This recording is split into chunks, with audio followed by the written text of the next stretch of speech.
Karena Ita sudah sekolah di PAUD, ibu punya banyak waktu luang untuk cari uang tambahan. Kebutuhan sekolah anak-anak kan makin banyak. 2 tahun lagi, Dewi masuk SMA dan Ita di TK. Padahal bantuan tinggal setahun lagi. Ibu mau coba jualan ikan, Pak. Apa berjualan ikan bisa untung, Bu? Pasti untung, Pak. Banyak kok ibu-ibu yang melakukannya. Ibu akan ambil ikan dari petambak di pagi hari dan menjualnya di pasar dengan harga lebih tinggi. Petambaknya dibayar setelah kita selesai jualan. Jadi, kita tidak perlu banyak modal. Ibu kan udah punya sedikit tabungan buat modal, Pak.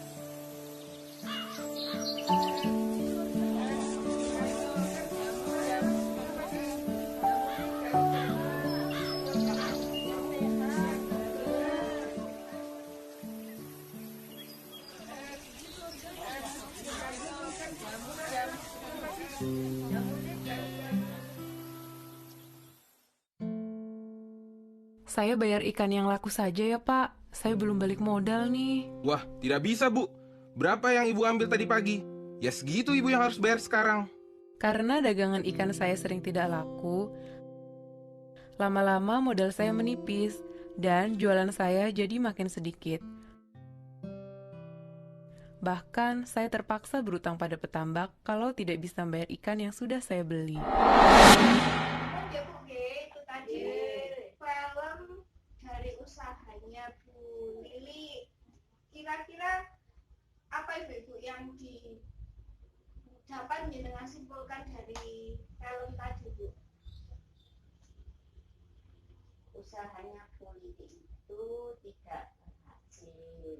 Usahanya tidak berhasil. Terus Ya, pembelinya masih kurang minat untuk usahanya. kurang minat ya Bu G. Terus kalau menurut Ibu Irma yang didapat dari film tadi apa? Kalau mau memulai usaha, kita itu nggak boleh bisa dulu. Harus lihat dulu pasarnya gimana. Terus harus ada perencanaan,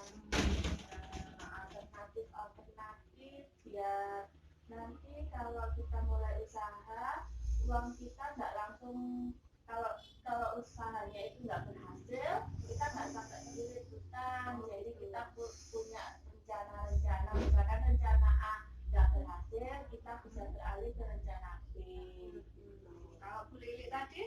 Kalau Bu Lili tadi kan pokoknya semua modal semangat ya awalnya ya, modal semangat, ikhtiar gitu. Tapi karena tidak ada rencana cadangan, jadinya ya semua asetnya, semua uangnya jadi ikut-ikutan habis gitu. Terus? Ya, terima kasih Bu G. Ya, kita sekarang akan membantu Bu Lili. Kan tadi usaha ikannya tidak berjalan ya. Sekarang kita coba untuk membantu Ibu Lili memetakan permasalahannya tadi. Nah, kalau dalam sebuah usaha yang diperlukan apa Ibu? Nah, pertama adalah untuk memulai usaha seperti kata Bu Irma itu tadi tidak bisa sembarangan dilakukan. Jadi perlu persiapan untuk memulai usaha ya. Untuk memulai usaha apakah yang akan dilakukan? Kita bantu Bu Lili tadi. Yang mau dilakukan tadi apa Bu? Jualan ikan. Jualan ikan ya. Nah, terus yang kedua, target pembelinya siapa Bu?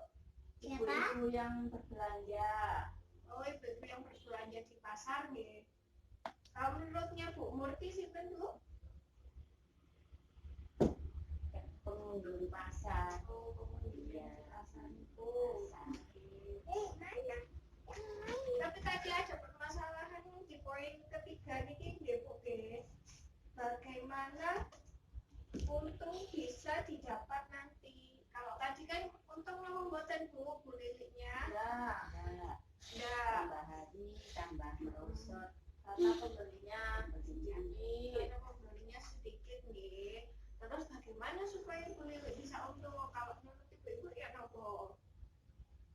Dan ditambahkan usaha yang lain. Ditambahkan usaha yang lain. Atau bisa juga usaha ikannya itu diolah. Oh, Jadi ikannya bukan diolah. bukan ikan segar. Jadi biar bisa tahan lebih lama, misalkan dijadikan ikan asap atau diolah lagi dijadikan ikan goreng gitu, di bumbu-bumbu kan masih bisa diolah untuk besoknya.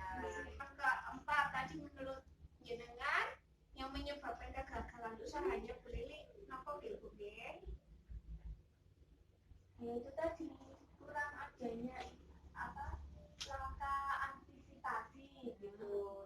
Bila mana dagangannya nggak laku, apa yang harus dilakukan? Jadi apa ya yang tadi itu yang saya sebutkan tadi, kalau misalkan ada rencana misalkan ikannya itu diolah kan juga masih bisa bertahan lama dan dia nggak harus tiap hari belanja ikan segarnya itu. Ya kalau bisa saya simpulkan dari pendapatnya ibu-ibu ini wow ya berarti barang yang dijual Bu Lili tadi banyak pesaingnya ya sama dengan penjual-penjual yang lain.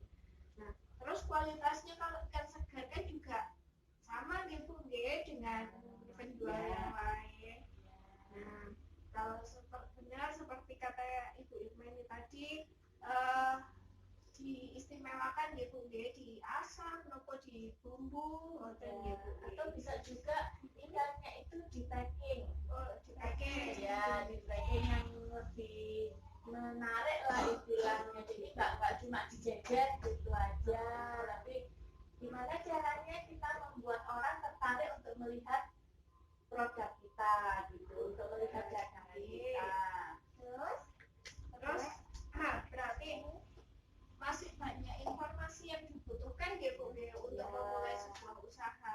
Kira-kira nih kalau ibu-ibu jadi seorang Bu Lili, informasinya akan cari kemana saja nih ibu-ibu itu? Mana ya? Pertama ya mungkin ke teman-teman yang berjualan. Teman-teman yang berjualan, Terus kalau di era sekarang sih ya kita lihatnya di Google ya Bu. gitu. Ya, Anak banyak. milenial Banyak informasi yang bisa kita dapatkan dari internet. Jadi ya dari situ. Ya kalau dari Bu Murti mungkin kalau jadi Bu Lili tadi akan mencari informasi dari mana nih? Kira-kira dagangan saya akan lebih laku kalau gimana? Mungkin di online kan. Di online Bisa kan. sekarang kan itu koperasi Koperasi. titipkan di warung-warung Berarti- kalau itu yang olahan ikan itu. Nanti bertanya ke koperasi, ngoten nggih, kira-kira yang banyak diminati ikan apa, ngoten nggih kalau yang dari ikan.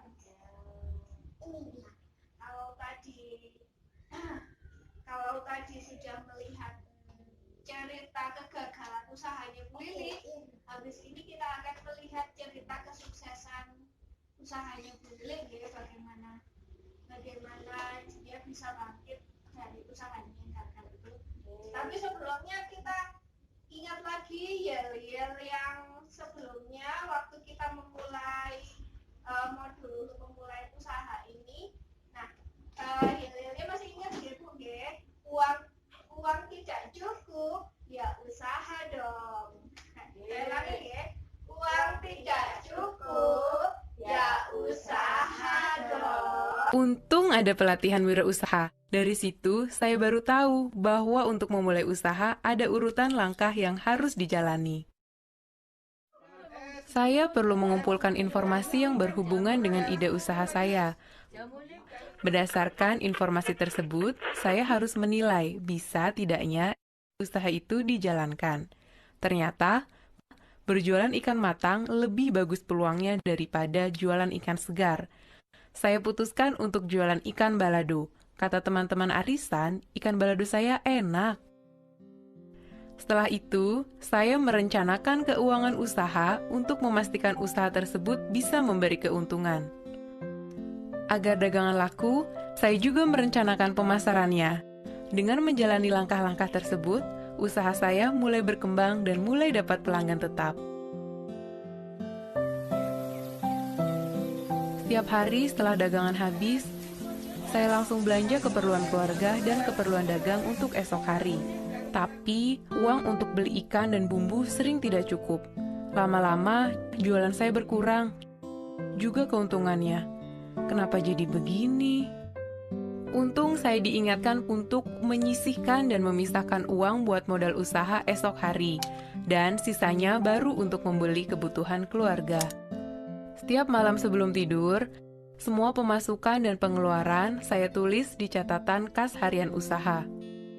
Tiap akhir bulan, saya isi buku arus kas, yaitu catatan total pemasukan dan pengeluaran bulanan untuk 1 tahun penuh. Dengan cara ini, saya bisa langsung tahu usaha saya tumbuh, mandek, atau malah menciut.